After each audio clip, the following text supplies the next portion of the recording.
Andre Campbell should have been cut in the locker room. He shouldn't even got on the plane with the team. Well, he's at home anyway, so he shouldn't even. They should have moved his car from the players' parking lot to the regular civilian parking lot, and they made him go out with the regular fans to his car to go home.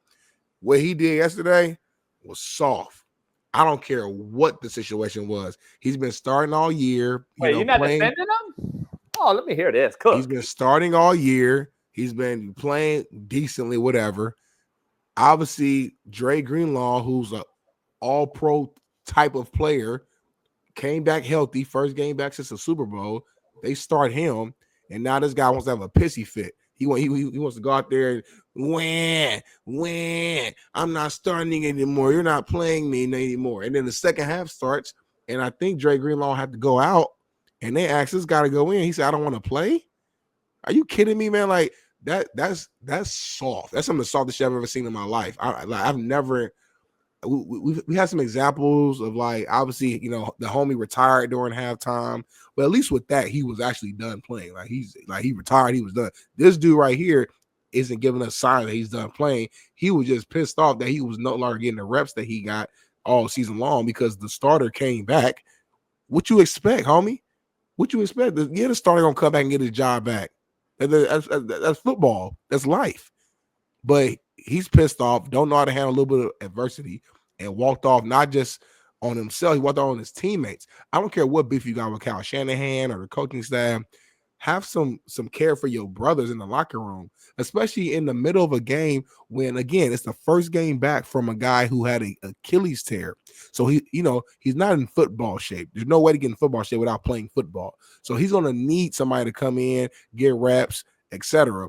Your teammate goes down, and you say you ain't coming in the middle of a game.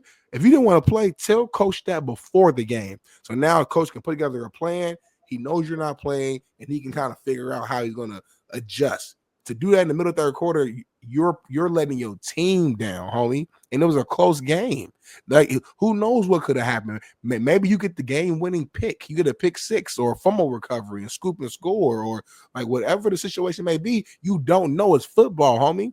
Don't go out there and cry and moan and be and have that's a childlike behavior what he did. Like that's something that a kid would do when you take away their video game, you take away their ice cream, or you take away something from them, and they have a fucking pissy fit right there in the middle of the floor, and they slapping and kicking their feet on the floor. That's what he just did. I've never seen this in my life. He should be cut. He's lost all respect for me as a football fan. If I'm in that locker room, I don't respect him at all. I saw Treverius Ward. I think he basically could said like that was some like clown shit, basically, in so many words. And I couldn't agree even more. Here's a clip right here, actually. Thank you, baby. I mean, he's a professional. He's been playing for a long time. I mean, if he didn't want to play, he shouldn't have dressed out. He could have told him that before the game. So I feel like there was some sucker shit. Definitely hurt the team. You said sucker shit, to be specific. So that's what it is, bro. No sympathy at all, JB. That's where I'm at. Here's why JuCo coaches and JuCo get a bad rap. His head coach in JuCo was a GA for me when I played. Absolute fucking clown. The fakest of the fake when it comes to coaching. That's why I beat his ass every year. I beat his ass and played him in Indy. His name's Ryan Rhodes. I'll just straight tell you. We don't fuck with each other. He's an absolute fucking clown. He was the head coach at Hutch while Devondre Campbell played there. Two of my boys that played against him, I got a text from last night. He quit in JuCo. Do you think it's fucking ironic that he quit last night in the NFL? Because you fucking allowed him to quit, Ryan Rhodes. Oh, soft-ass motherfucker. You allowed him to quit, you fake motherfucker that hides behind the Bible. But anyway, that's not that. It's not about Ryan Rhodes. It's about this motherfucker. I believe truly, though, it's how the coach reacts to him and raises and rears him and teaches him to where he is today. You think any of my players would have ever quit in the NFL game, Smitty? You think Jermaine Johnson would have fucking walked off the football field? Do you think fucking Tank Dell's going to walk off and not want to go in the game, it matters. You could say it don't matter all you fucking want now that they're in the NFL. It fucking matters because I would never let him do it in JuCo. But he was allowed to do it in JuCo. Yep. So guess what? He did it the other night. Here's the reason why this cat is why I keep coming on this show and arguing with Smitty as to why we're overpaying these motherfucking underdeliverers. This is the most entitled group of people that I've ever seen strap on a helmet and a fucking uniform. Ever. This generation is the most entitled. And the parents and the fucking street agents and the high school coaches and all the people, not all of them, I get it, have enabled this entitled ass generation. And we continue to allow it instead of fucking coach it. And this is what you see now at the ultimate level. Well, you don't think this is direct correlation of the transfer portal and being allowed to do what you want to do? You're out of your mind. You keep arguing me all you guys want. This is what you get. When you give a leash to a cat and say, here, take an inch, they'll take a yard and then a mile and then a fucking, they'll keep running with it until they do this. The ultimate level, a guy being paid, you just saw walk off of a fucking football field during a playoff stretch run on a team that supposedly is a Super Bowl favorite this year going into the season. Again, this isn't on Kyle Shanahan, but it is a black eye on Kyle Shanahan because it fits my narrative for Kyle Shanahan. This is, again, why this team is going to has imploded. And this is why I said it before the year that the Niners are imploding and will never win under Kyle Shanahan. I was called crazy. They have the best roster, blah, blah, blah. Yeah? How do I look now? The 49ers are done. Stick a fork in them like I said they were before the season started. Kyle Shanahan is the most overrated coach in football, and this roster is deteriorated in front of our very eyes. Greenlaw came back from a major injury in a Super Bowl. He's clearly not ready to play 60, 70 snaps a game. He needed a break, Smitty. He asked this guy to go in the game. This guy shitted on him. That is a direct correlation to Kyle Shanahan and Lynch as to why their team is not fully bought in and invested. And they're older. They've gone older in front of our very eyes. They've been to – it's like I got there, Smitty, but then I got blue balls. I didn't get to bust. Like two britches in a row, you was fucking and you didn't bust. And you like, fuck, man.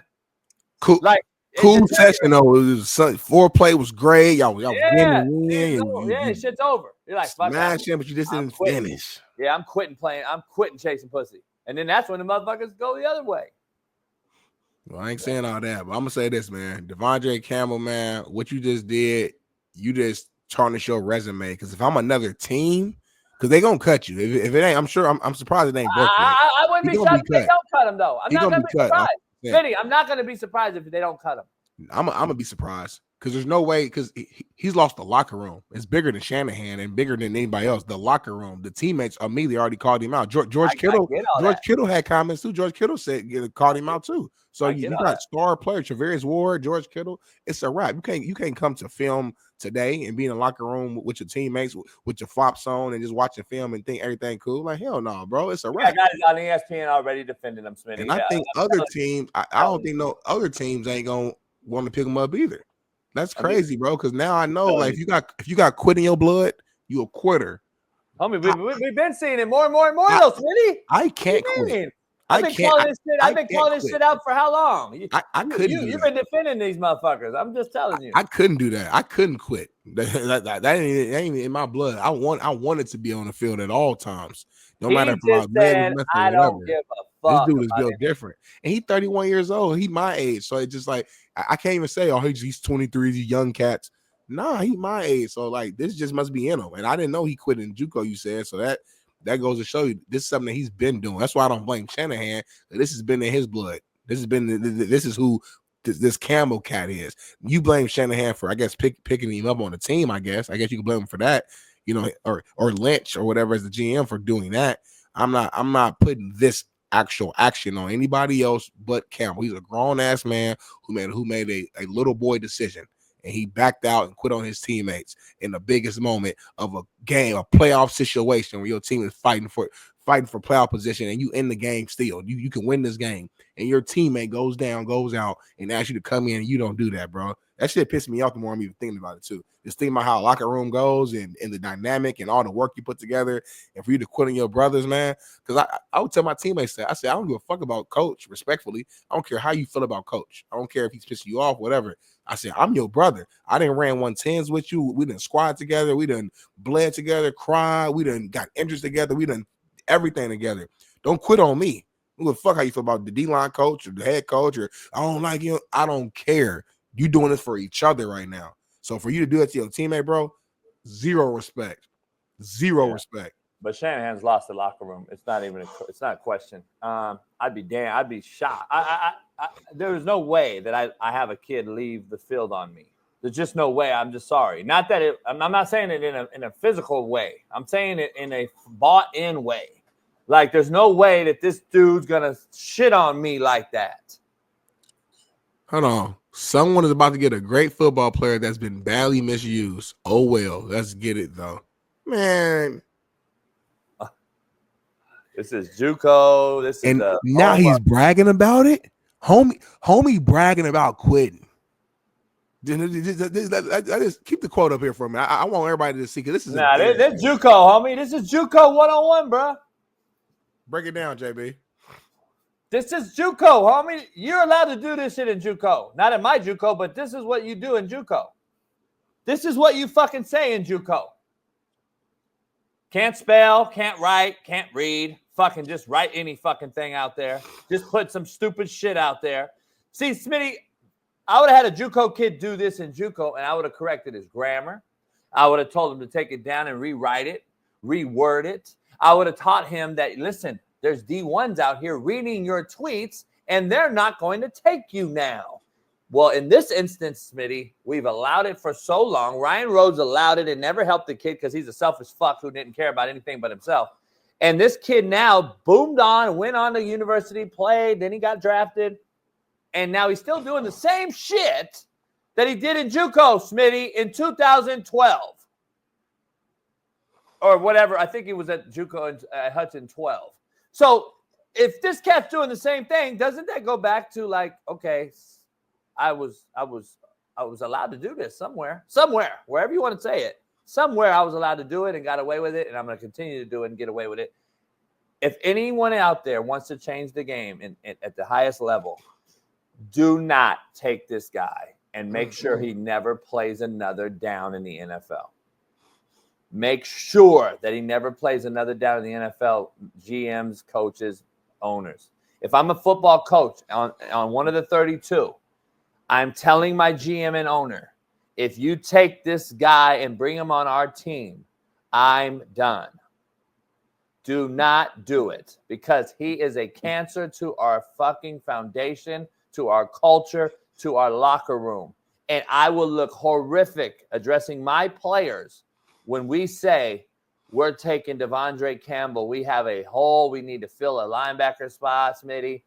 Listen, there's some teams that need to fill a spot right now. The Lions, I believe. I think the Rams need a linebacker right now. I believe Washington. I believe Carolina, Jacksonville. There's some teams that need a backer. Is he worth the reward versus the risk? Does the risk outweigh the reward, or does the reward outweigh the risk? The reward does not outweigh the risk with this shitbird. I don't care how many tackles he got. I don't care how good. I think he is a solid player from what I saw. I don't care about that though. It's deeper than that. Football is deeper than that, especially in the biggest moments, especially if you're a team who's trying to really win. The little things matter. And it's not even the little things. This is a big thing in my opinion, but the little things matter. The intangibles, the leadership, the how you fit in the locker room, the accountability, all that. He has no accountability. He's bragging. He's waking up the next morning bragging about him quitting. He should have added more to that post. He should have said, hey man, the next team to get me is getting a quitter, get somebody who doesn't care about his teammates. He gets somebody who's soft. Or get somebody who likes to As soon as adversity comes, I run away.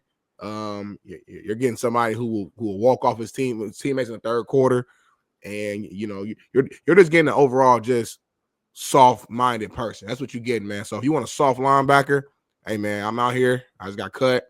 I'm soft as shit. They say, you want a shitbird? Get me. If you want a shitbird, sign me. Here, the problem is, Smitty, I don't even have the energy for him. Like, I'm not even that passionate about going off on him. Like, it doesn't do anything. Because this cat, he basically he did something that is not even worthy of prosecution. I almost said execution. Prosecution. He's not worthy of prosecuting. Like, football prosecution. Football should have a prosecuting, liaison.